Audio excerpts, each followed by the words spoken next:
3. qismi.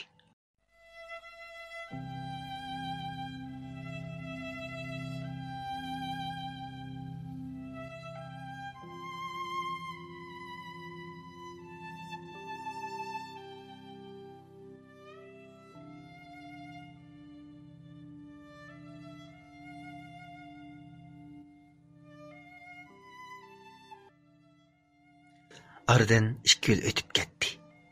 Mening ahvolimda qancha yaxshilanish yo'q edi. Bu yillarda men mayli qish, mayli yoz fasli bo'lsin, televizor ko'rgach, putumni chiniqtirgach, otam uyning to'rsidagi daraxt yog'ichiga isib qo'ygan arg'amchiga putlarimni navbatlashtirib esib harakatlantiradigan bo'lgan edim.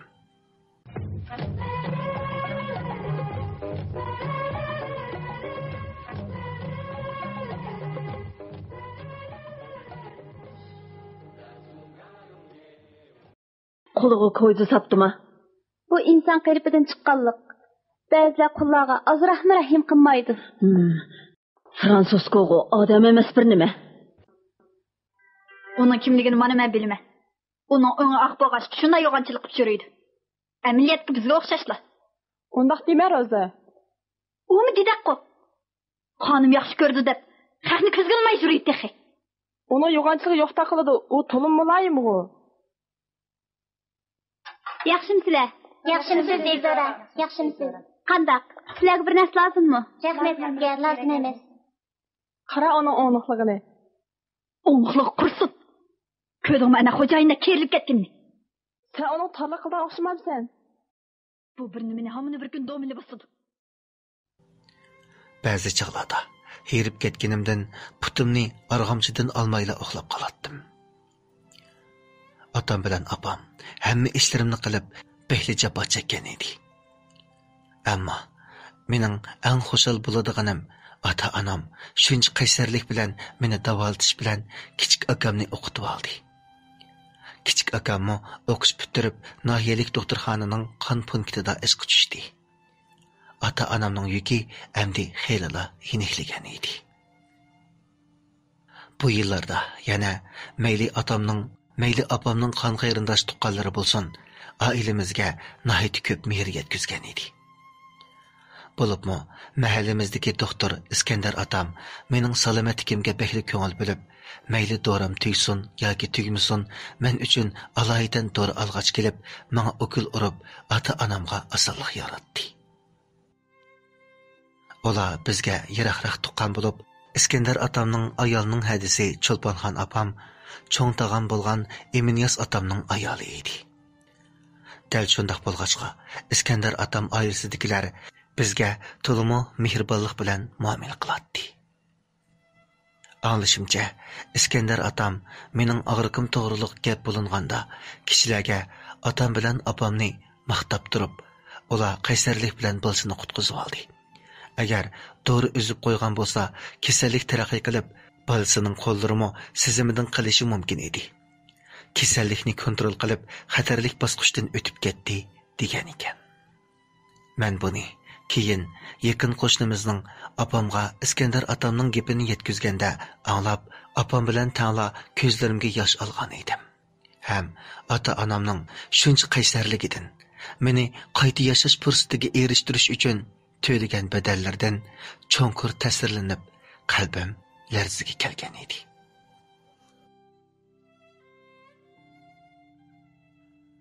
Aradan uzoq o'tmay otam menga yana o'g'il urg'izish uchun Iskandar doktor otamlarning uyiga ilib bordi. Bu kuni menga odatdagidan 2 butilka ortiq o'g'il urildi. Iskandar otam bu o'g'illarning immunitet iqtidorini oshirishga roli bor, uzuqliq to'liqlash o'g'il ekanligini aytdi. Biz saharlab kelib olgancha o'g'il tugamasdan tush bo'lay deb qolg'achqa, opamni ansirab yinimizga keldi. Mening ko'zlarim yumilib qolgan bo'lsa-mu, cho'nglarning qilishgan paranglari qo'lqimga ag'anib turadi. Oxiri o'g'ilmi tugdi. Qaytishga tayyorlandik. Qomga ko'milishmi tepilg'isiz shifo bo'ladi. Amal bor, bunimi sinab beqinglar. Tushundik Iskandar aka. Biz cho'qim texmi tirishib bolamizga davo qilamiz. Biz mingizga tayyorlik qilayotganda İskender atamning ayoli Salimixon apam yondagi uydan chiqib keldi. Apam ko'ziga yosh elib, ularga minnatdorlik bildirdi. Rahmat sizlarga, bolamizning ta'ligiga. Sizlarning bo'lib qolganinglarni deyman. Bechora bolam, bekli kichik turib tatib ketdi. Yo'q, singlim, ondaq demang. İnsan beshiga nima kunlar kelmaydi. İskender akangiz dedi-ku. Xatarlik paytdan o'tib ketdi deb. Boladek kichik bo'lsa, nini saqayib ketayotgan ig'ir og'riqlarni ko'ryapmiz. Umidvor bo'linglar singlar. Ma'qul, rahmat Salimxon acha. Amsi biz qaytayli. Men tamoq tayyorlik qilib qo'ydim. Bugun mushu yerda tamoqlaninglar. Rahmat. Başqa bir kun kelamiz. Kunlar bir xil ritmda o'tmoqda edi. Biroq putumning sizimida qilcha yaxshilanish yo'q edi. Qishning sovuq kunlarida atam shortizni qizitib putumni islatdi. Yoz kunlarida bo'lsa, hovliga to'kib qo'ygan bir mashina qumga toki belimgacha ko'mib davolaydi. Yurtimiz turpanning havosi bekli issiq bo'lg'achqa, qum bilan davolashning unumi to'liq yaxshi edi. Akam bilan kelin hadam to'yda olgan Shanxay markalik o'nalg'ini mening zerikib ketmasligim uchun qoldirib qo'yib, Pichan bozorga uy ayirib chiqib ketdi. Akam o'rgangan hunarga asosan oshxona ochdi. Ham bizga doim degudek kira mashinalardan go'sht ham pul avatib turdi. Bu yillarda ikki akamning mehridan shunchalik ta'sirlandik.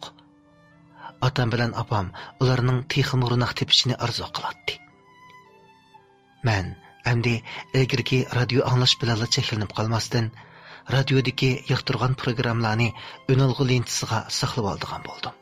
Ham zerikib ketsam, qayta tekrar anglaydim.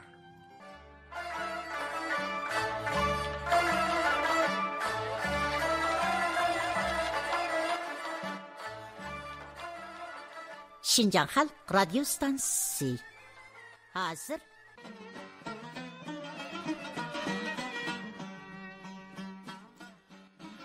Hürmetli radyo anlıqış dostlar. Turmuşuңларга özgüçi yeni ma'nolarni ato qilib kelayotgan Gülistandan Güldəsti programımız bugün yana rangdar seyfilleri bilan huzuruңларга sunuldu. Yoqtirib anglashinglarni qarshi olamiz. Men Nurmuhammad Abdurrahim.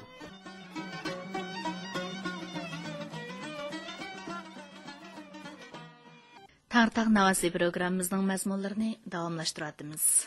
Qadirlik dostlar, yaş naqşimiz Güzel Nur Qurban yangraq, yaqinliq ovozi va xalq naqshlari ham ommabop naqshlarni o'rlashdagi o'zgachilik bilan tonilgan talantli naqshchilarimizning biri. U G'uncham qatorliq opera dramalar olgan rollari bilanmi xalqimizning olqishiga erishgan. Endi uning o'rilishidagi Mardonlar nomli naqshdan hozirlangaysizlar.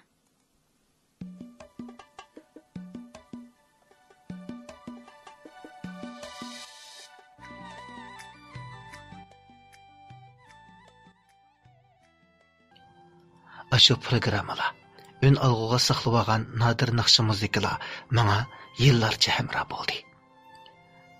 Men yana qiziqish bilan do'stim Hasanjon bilan doim degudek kinolardagi artistlarni dorab, ön algıga ovozimizni olatdiq hamda naqsh aytatdiq. Do'stim Hasanjonmo meyib bo'lg'achqa, ikkimiz taqdirdosh do'stlardan edik. Uning bilan deyishmaydigan gaplarimiz yo'q edi. Meyli ko'nglimiz yerim bo'lganda bo'lsin, yoki xushal bo'lganda bo'lsin, biz bir-birimizga tasalli berib, bir-birimizni umidlantirdik. U garchi meyib bo'lsa-mu, ammo jismoniy emgaklarni bemalol qila oladi. Biroq men bo'lsam, jismoniy emgak qilishga amalsiz edim. Men garchi gohi chog'larda azoblansam-mu, biroq hayotning mana shunday o'rinlashtirishida bir hikmet badu deb babam bana nasihat qilgandek hayotlikdan umid uzmay hayotlik safarini davomlashtirib uzoq o'tmay rahmatlik buvamdan ayrilib qoldik. Uzoq musibatdan keyin men yana radio anglashni davomlashtirdim. Şundaq günlərinin birdə radioda Mərkəzi Xalq Radio stansiyasının diktori Dildar Muhammad Rahim hədə qaysı bir programmada közetiş və mülahiza xarakterlik bir maqalını oqub berdi. Bir tədqiqatçı bir xamilyonni təcrübə qilish uchun mixlab qo'ygan. Hamda bir mezgildan keyin xamilyonni o'lib ketdi deb o'ylab, xamilyonning yeniga berib, uning tixchi hayot qolganligini ko'rib hayron qolgan. Hamda bu xamilyonning hayot qilish sirini bilish uchun uni yoshirin kuzatgan. Bir chaqda tamliq orsidan yana bir xamilyon og'zida yemeklik tishlagan holda kelib, mixlaqliq turgan hilqi xamilyonga tashlab bergan. Bu chaqda Dildar Muhammad Rahim hada bu mixlaqliq xamilyonning hayot qilish sababini bizdan so'rab, radio angliqchi do'st, bu zodi nima uchun deb savol tashlagan edi. Bu mezmunlarni anglab, qalbim shunchaki larziga kelganki, ko'zlarimdan taramlab yoshlar to'kilgan edi. Bu albatta dal mehr muhabbat uchundir. Men bu mezmunlarni anglab etib, hilqi mixlaqliq xamilyon go'yoki chaqliq o'rindiqdiki men. Yemeklik to'shib kelgan xamilyon bo'lsa, dal japokash ota-onamning misoli kangu deb o'ylagan edim. Aradan uzoq o'tmay, Şinjan Xalq Radio stansiyasining Axloq Gulistoni programmasida Aqsu Avatdan Erkinjon ismlik men bilan taqdirdosh bir meyib do'stimizning "Bizmu kitobxumar bulayli" degan maqolasini anglab, bekla ta'sirlandim. Ham Erkinjonning adresini xotirlab olib, do'stlash istikida xat yozdim. Biroq xatimdan hech qanday sado kelmadi. Balkim adresni xato yozib qo'ygandiman. yoki o do'stimiz menga javob yozishga amalsiz qolgandi. Men har kuni quyosh tush bo'yi o'rlagan hamon tomoq yeb bo'libla radio anglag'ach qumga ko'milatdim. Ota-onamning qancha umid uzmay menga davo izlashlari ham mening chiniqishlarim oxiri meva berdi. 2005-yili 8-oyning 19-kuni hayotimdagi unutulg'isiz bir kun bo'ldi. Shuncha yillardan beri men zarqib kutgan arzuyim oxiri amalga oshdi. Ya'ni men hassiga tayanmaymi bemalol tura oladigan bo'lgan edim. Ashu kuni saharda men uyg'onib, belimning va putlarimning sizimining asliga kelganligini his qildim. Xushalligimda to'lib etdim. Jiddiylashib yenimga yugurib kirgan opam hech nimaga tayanmaymi putimni harakatlantirganligimni ko'rib bekli xush bo'lgan edi. Voy canım balam, altın balam, bu mening tushim emasdi. Ya apa, mana qara. Meni nimachi xo'sh qilsan balam? Atsi, oy atsi, tez kelib qarang-a. O'g'limiz o o'rnidan tura oladigan bo'pti. Voy jinim balam, nimachi xush qiladigan sen bizni? Jinim balam, hayotlikqa minglarcha rahmat. Shu kuni bizga xuddi bayram bo'lgan edi. Menmo o'z ko'zimga zotila ishonmaydim. Xuddi tushdekla tuyulatdi. Ammo ko'rganlarimning bir tush bo'lib qolmasligini umid qilardim. Uydagilar meni doktorxonaga olib qayta tekshirdi.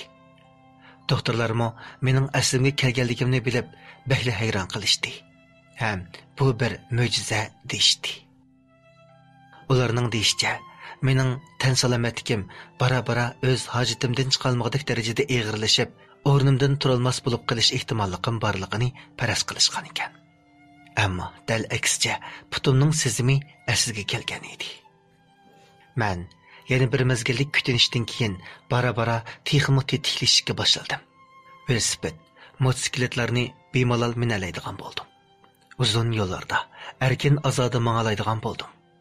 Qisqasi, men hayotga qaytadan tug'ilgan edim. Shunda qilib, men to'p-to'g'ri 9 yilga yaqin azobli kunlarni boshdan kechirib, oxiri mang'alaydigan bo'lgan edim. To'g'ri deyman. Bu nimancha uzun vaqt ha? Bu 9 yilda qancha oy, qancha kun, qancha soat bor deysiz?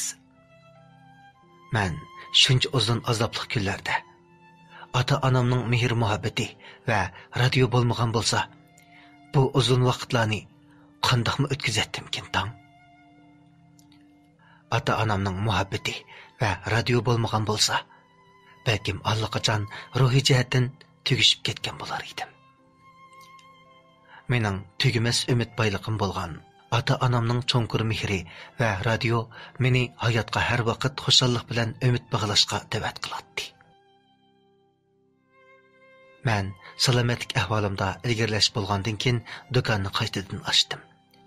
Gerçi soda bekli yaxshi bo'lmasa-mu, har holda turmushimizni qamdaydi. Men ilgirgidekla radio anglashni qo'ldan bermaydim. Yeziqchilik qilardim. Mahallamiz Mayzin Kars kenti, yezimizdagi bozor, ya'ni Panchen Kars kenti bilan bo'lgan orliqi yiroq bo'lmag'achqa, o'zim yolg'iz do'konga mal olg'ili boratdim. Shu kunlarda tag'am tuyuqsizla mahallamizdagi ayol tashviqotchi Hamraxon Ayso hadamni boshlab ketdi. Ham yangidan ichilgan qurultayning ruhini o'rganish bo'yicha zehn sinash musobaqasi bo'ladiganligini, shunga mening kentimizga vakolatan bu musobaqaga qatnashishimni aytdi. Ishkilanmayli ma'qul bo'ldim. Chunki tag'am mening o'qituvchim bo'lg'achqa rad qilolmaydim. Qalin bir tashliq kitobdagi mazmunlarni ko'rib bo'lishga vaqt yetmaydigandek qiladi. Lekin men berilgan bu 3 kunlik vaqtni chang tutib, puxta tayyorlik qilib musobaqaga qatnashdim. Tuyuq yezimizdagi 13 kandidan kelgan mahirlar ichida eng yuqori nomer elib birinchi bo'lib baholandim. Ham nahiyadagi musobaqaga tanlandim. Kunlarim ana shundoq ma'nilik o'tmoqda edi. Shu kunlarda nahiyamiz Pichan nahiyalik xalq radio stansiyasidan peskadam diktorimiz Mahinur Yosinada mahallamizdagi bir qo'shnimizning to'yig'i keldi. Mushu qimmatli fursatda biz obdan tanishib oldik. Hamda Mahinur hadam meni g'unchilar programmasiga qatnashishni taklif qilib qaytib ketdi. Men behli hayajonlangan edim. Radio televiziya stansiyalari zodi qandoq bo'ladigandu?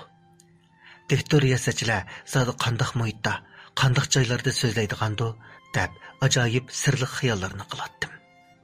O'z ko'zim bilan ko'rib ekskursiya qilgandilar, ondan bu kasbni qilguvchilarningmi hargizmi avliyodek odam bo'lmasdan oddiy ish o'rinlarida ishlaydiganligini, ammo qilayotgan ashu xizmatining nihoyat jaboliq, ammo sharaflik ham ma'nilik xizmat ekanligini his qildim. Va bu kasbga bo'lgan qiziqish texmo kuchaydi. Biroq men yuqori o'qish tarixiga ega bo'lmagan ahvolda bu arzular mendan yanada yiroqda edi.